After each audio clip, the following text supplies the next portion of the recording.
Here is a first look at the game The Rise of the House of Saud.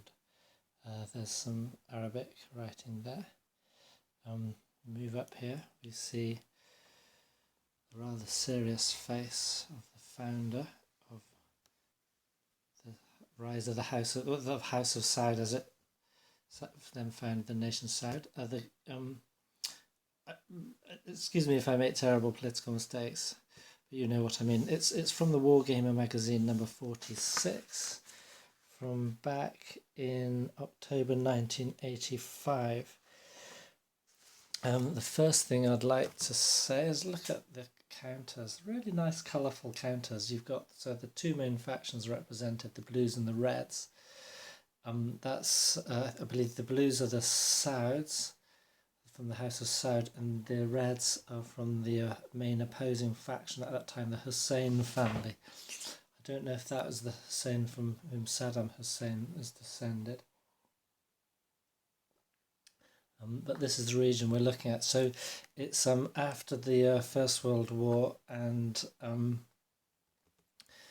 the fighting between these two main groups in the Arabian Peninsula here. So we have Yemen. This is the Red Sea, the Gulf of Aden. This is Asir. I don't know if that's still a sort of a nation, a nationette or something. We've got Mecca here, Medina here, Arabia, just Kuwait, and the bottom of Iraq there. There's the Persian Gulf. Now these white areas represent inhospitable deserts. The yellow areas are slightly more arable. The green areas are arable areas, and these are sort of very very arable areas. So from white to yellow to green, these sort of two shades of green, and then 2 shades of pale green, and there's 2 shades of dark green, but it's hard to distinguish them. They each indicate different levels of sustainability for troops. So you have here the key to the areas. Sorry, where is it? Find it here. The background colour tells number of units supplied. So you can see you cannot supply units at the end of a turn if they are in the desert area. So this is the area that we're fighting over, and essentially what you'll be doing is fighting for control of the cities and towns. Towns are dots and the cities are generally in these dark green areas. What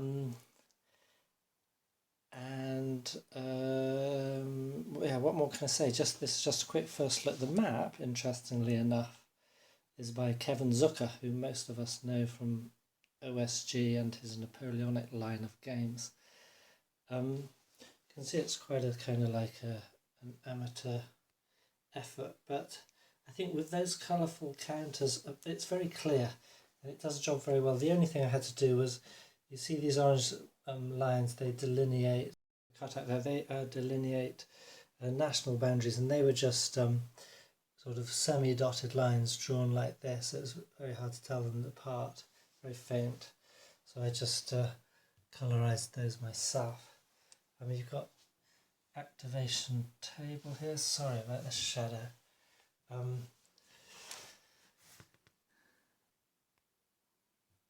Hussein player roles and Saud player roles. Now what they are, that's combat, is it? No, I can't remember what that's for. We'll find out what that's for later. Activation table. So you're rolling to see which leaders are activated. Got your terrain key, kind of like a political table. The Ikvan disapproval table, and the army maximum size marker there, and turn record track.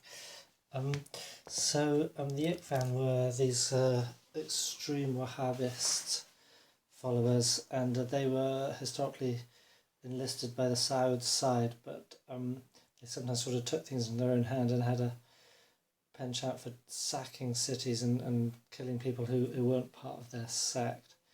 So they can be, according to that table, they can be quite precarious allies. Okay, so that's the game. It's the rules are quite sparse, which is very nice. You've got it's designed by Robert Markham and Mark Seaman. You've got some designers' notes. You've got the ICVAN listed there: recruitment, supply and attrition, politics. All of this is combat, initiative and activation, leadership, general movement rules, and then we just go to the general introductory stuff, which we all know and love. And that's the rules. So they based it on the system for a house divided, although with lots of, that was a sort of basic, I think, sort of area movement, and the units are quite simple counters with so you've got your camels there, 3 strength points, and you have like recruits and then veterans. So as in a house divided, when a recruit succeeds in battle, let's have a look, I guess those are recruits, 2 points, then they move up to veteran status. Then no units can move without a leader, and then these are control markers, more leaders, and then you've got supply for the British. You've got those dark tan units, the British. Most units are double-sided, so they have a, I don't know what the other side's for.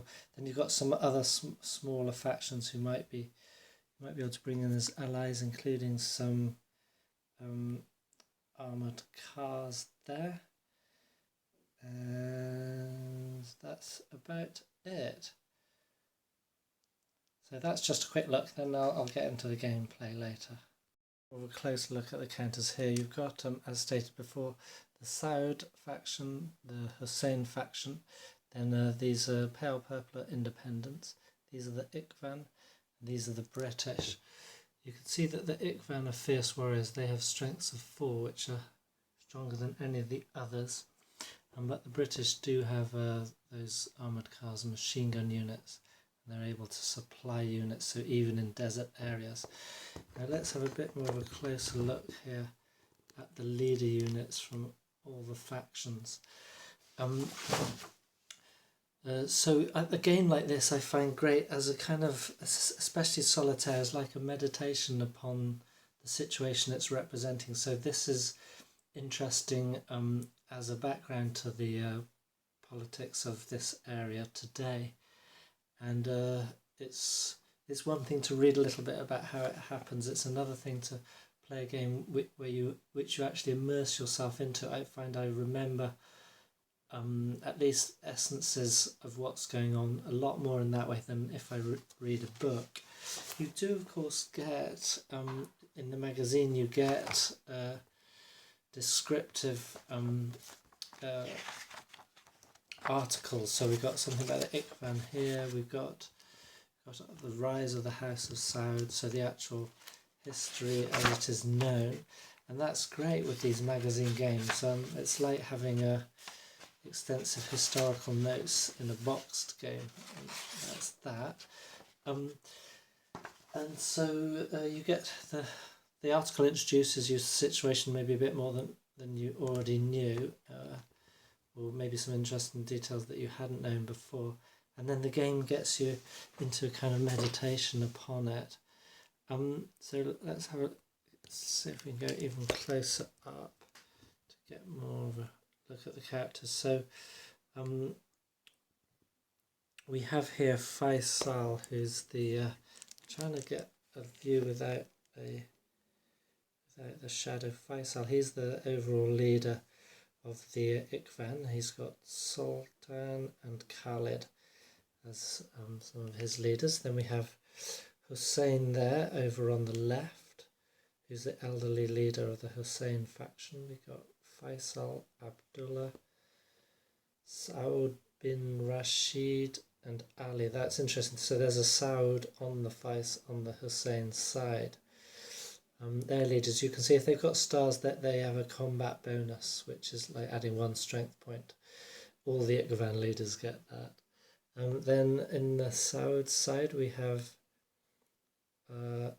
Abdulaziz is actually the young leader we saw pictured on the cover of the magazine, and he's kind of like the hero of the Saud nation. They were once apparently a great nation, then they sort of fell into disrepair and sort of shrank down just as little, kind of like a few townships.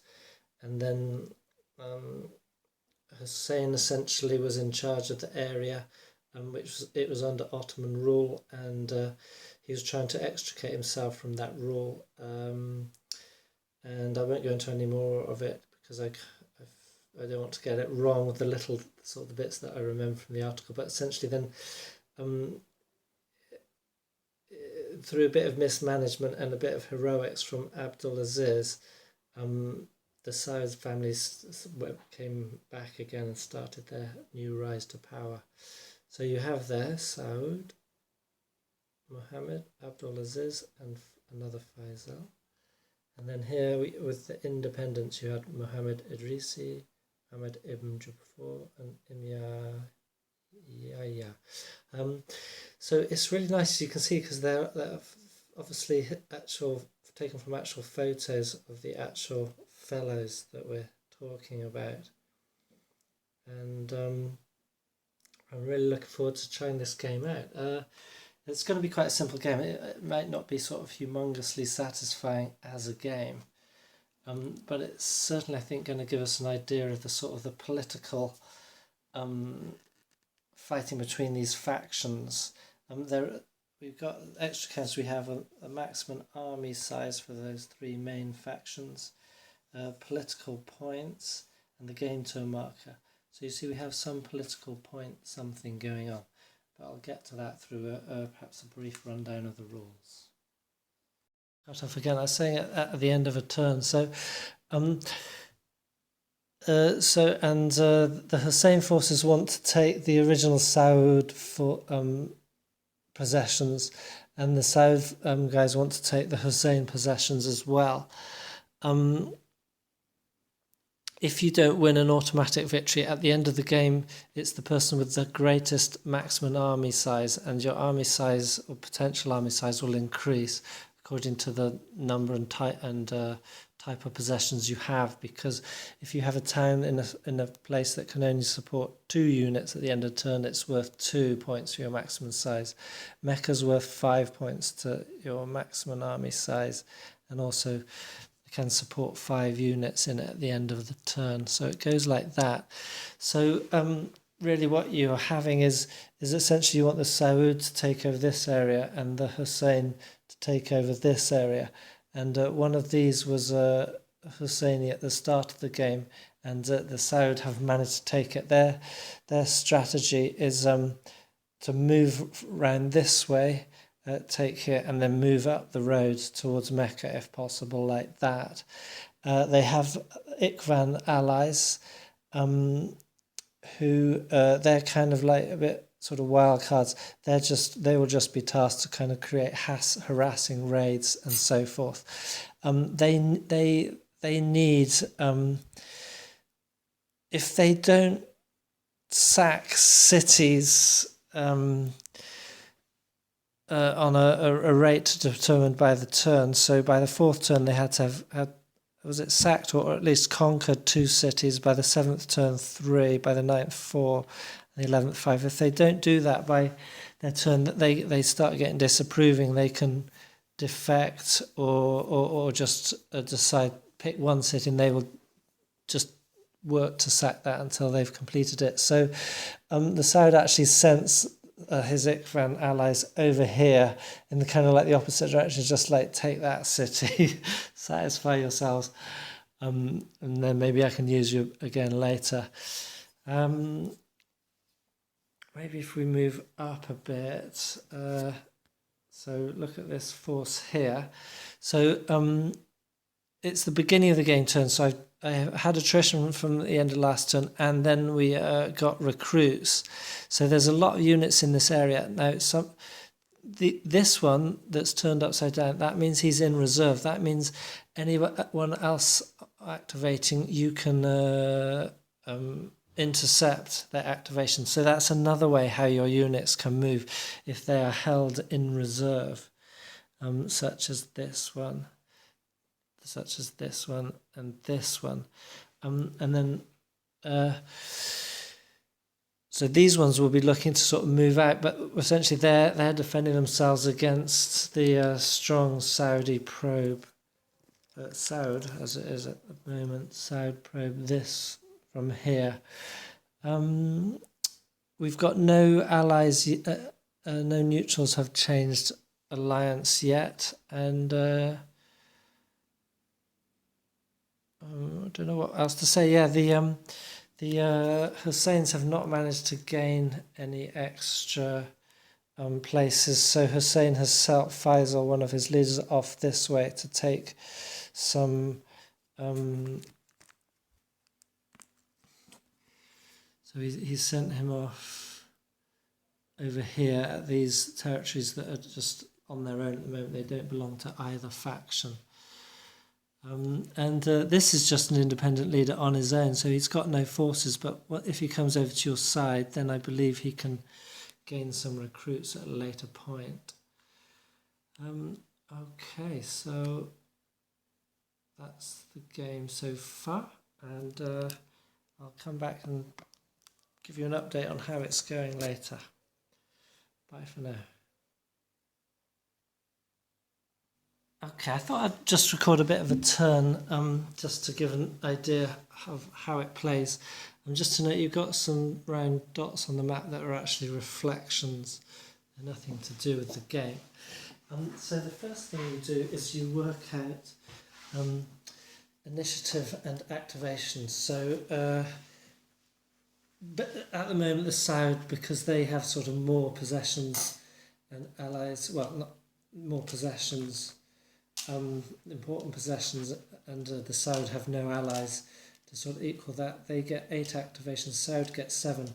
So Hussein decides who goes first each turn, and they've been letting the Saud go first because they're kind of playing a defensive game. They're going to go for the long game, keep them off the road, and try and keep their maximum army size up by sort of consolidating themselves along the Red Sea coast there.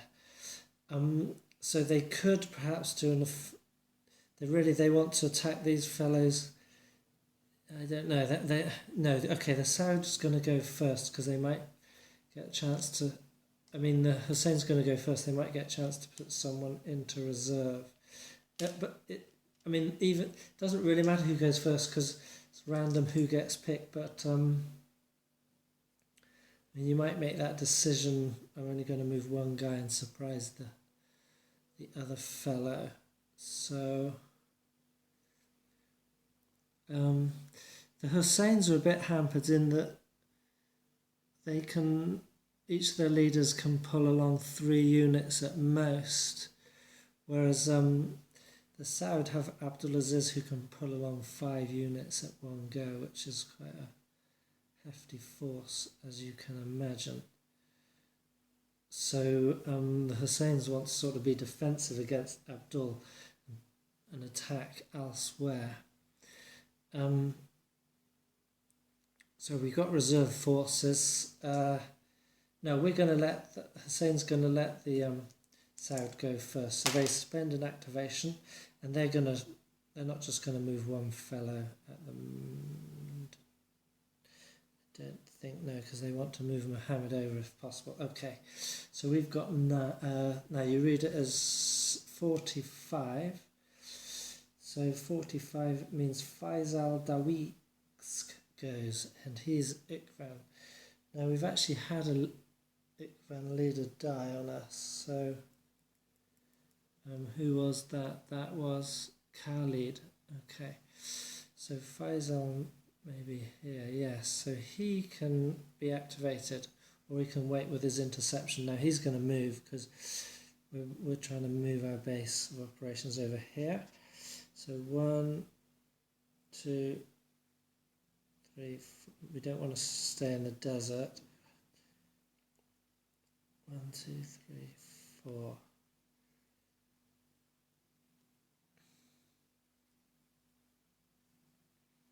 No, he's going to go off. No, he's not. He's going to go and interdict the road. 1, 2, 3, 4. So he's attempting interceptions from these guys. And they're not tempted because the Ikvan are very strong, even though there's only 2. They're elite from the start. And strong elites at that. Okay. So that's one activation gone. Then it's the Husseinis, and they are going to move. They're going to expend all of their activations and move only Faisal here. So he goes 1, 2 to Abak. And he will be attacking that place. Now it attacks with its support strength of 2. It defends with its support strength of 2. He's got an elite unit of 3, so he will be the red. And he has a combat bonus, so he can add 1 point to that. So that's a 4 against a 2. He misses, so he gets, and they hit, so he gets a wound, as it were, to his cavalry unit, a depletion. And second round, he's got a hit on them, so that's 1 each. Is he going to continue? Yes, he is. And he's... so he lost his fellow, and he has to retreat. 1, 2, 3, back out. That was unfortunate. That was the... I tend to press the luck when I shouldn't. Okay, so now it's over to the next... Now remember, this isn't a typical turn. Normally we'd be swapping activation rolls. So we have a 63. That's Khalid. Now as we saw, he was dead, so that's lost. Then we have 54. Hussein. So the Hussein side. So he can activate, and he's going to try to activate Faisal again. So we have to roll 1 to 3. No, we miss. So that activation's lost. 43. Hussein again. So he's again trying to activate Faisal. His son's saying, look, it's stronger than you think. Hussein's like, no, go back. You've dishonoured the tribe, the family name. Faisal says, give me more troops. He's not budging, so that's another one lost. Now, you can only activate a leader as many times as it has as its point value, so Hussein can be activated 1 more time. 52. Saud ibn Rashid. Now, he's actually on the Husseini side, despite his name being Saud. Where is he? That's Ali. That's Abdullah. It's this fellow. He's in reserve.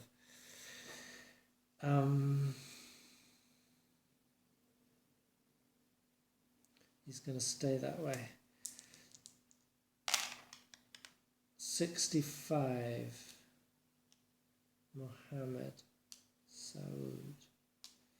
That's a bit more like it. Now Mohammed's a fellow here in the middle of the desert. He's trying to get over here, so that's great. 1, 2, 3. And finally, 22, Iman Yahi. He's the Yemeni fellow over here, and he's not allied to anyone, so he does not move. So that's it for the activation. That's the sort of the movement and combat phase of the game turn. Now we have the political phase. That's where that's what we call this track up here. Okay. See that? So the political track is this one. So the Husseini get -1 for each turn which no Saud units occupy a road. So that's on -4.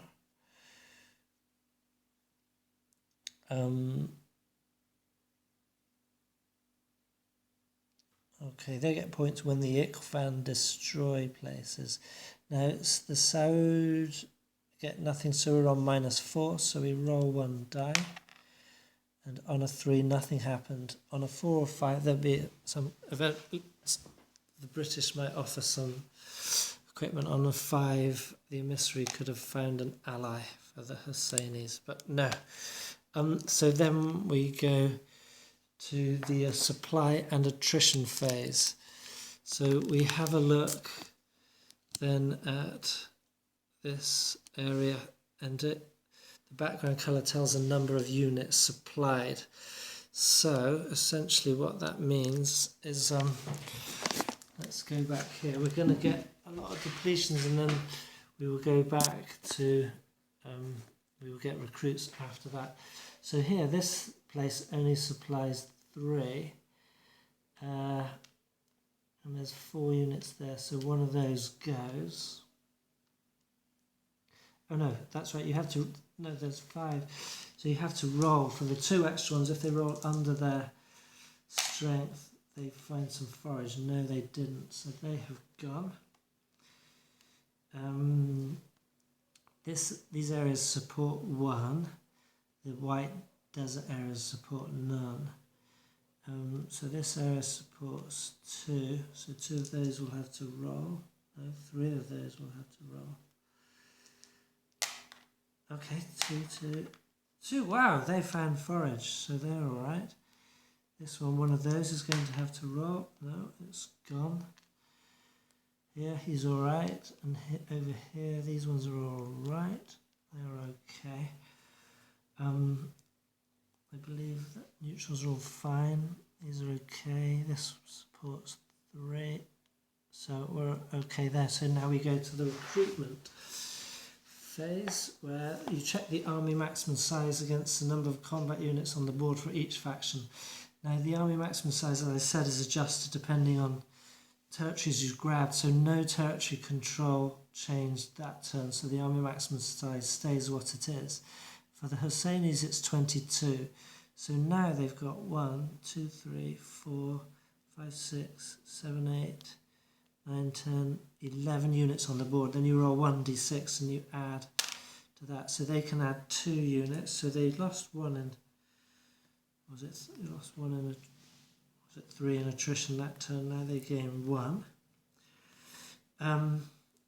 Sorry, I rolled 2, didn't I? Yeah, so they gain 2. You can put them on any friendly controlled city. So I'm going to put another back here on defense.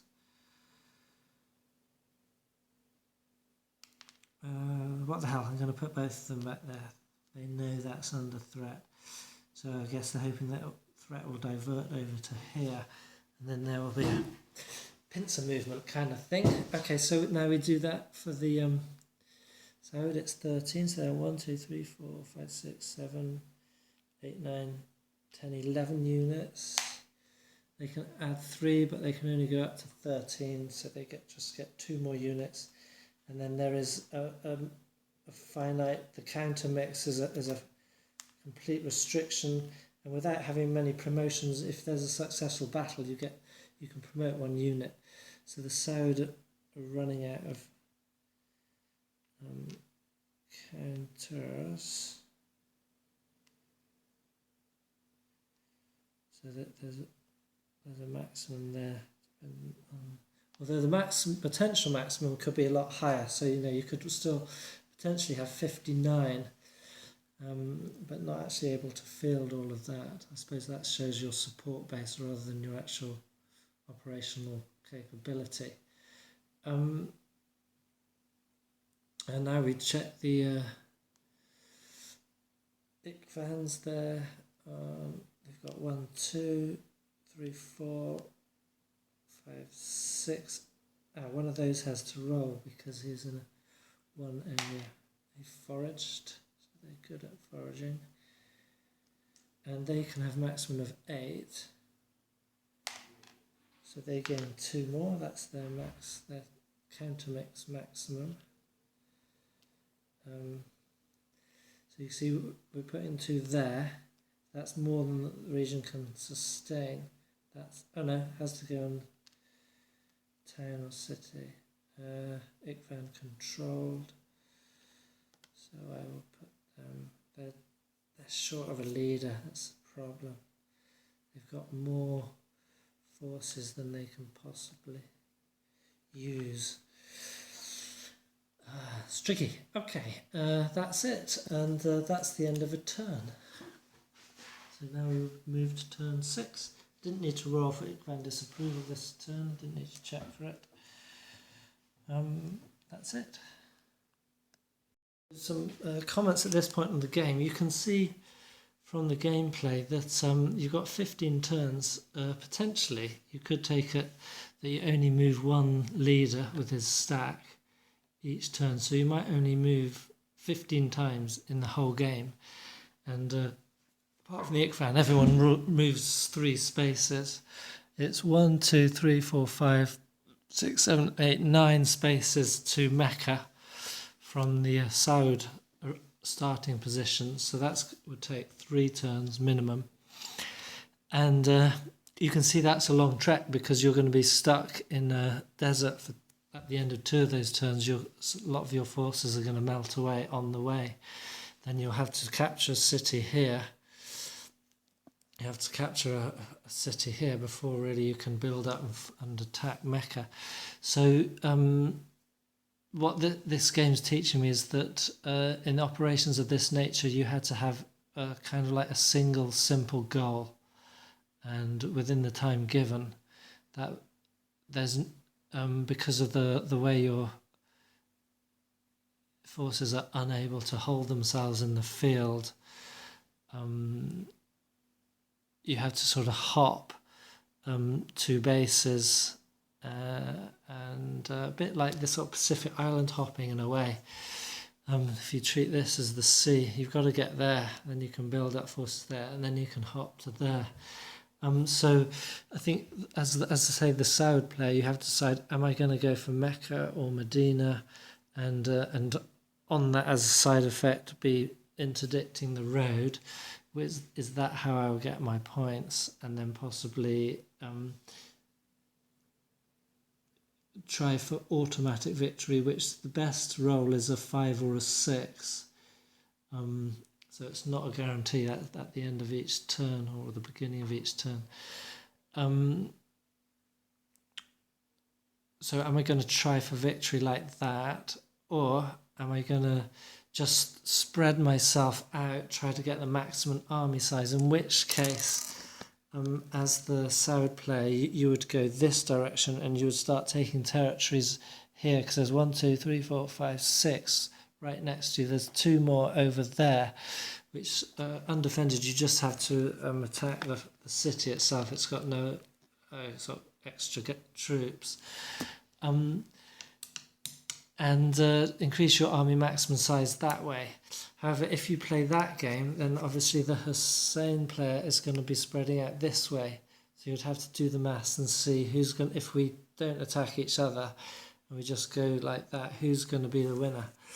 Although thinking about it, the Saud player, he could go that way and then send the Ikvan this way, so that Ikvan would harass and perhaps take from time to time cities from the Hussein player, cause them to have to spend forces here, and then maybe that would obviate them gaining forces, territories there.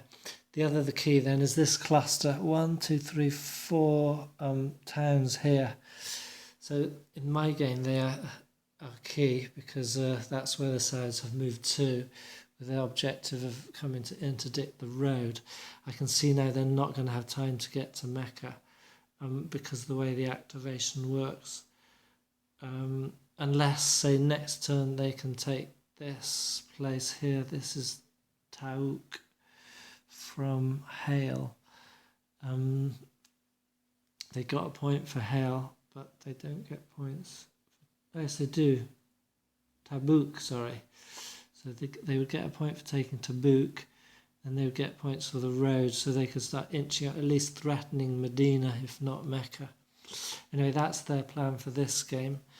And the Husseinis are kind of like on the defensive, just trying to stay ahead in maximum army size and hoping to win at the end of the game rather than an automatic victory. So yeah, interesting and a very simple game to play. So it's the delight to have these quick to play as well. So you've got sort of, you make a basic strategic decision and then the tension's in, am I going to get far enough this turn to be able to get there on time, or can I hold him back long enough whilst grabbing a few more towns from few more colonies from my power base. So yeah, I think this is a great game.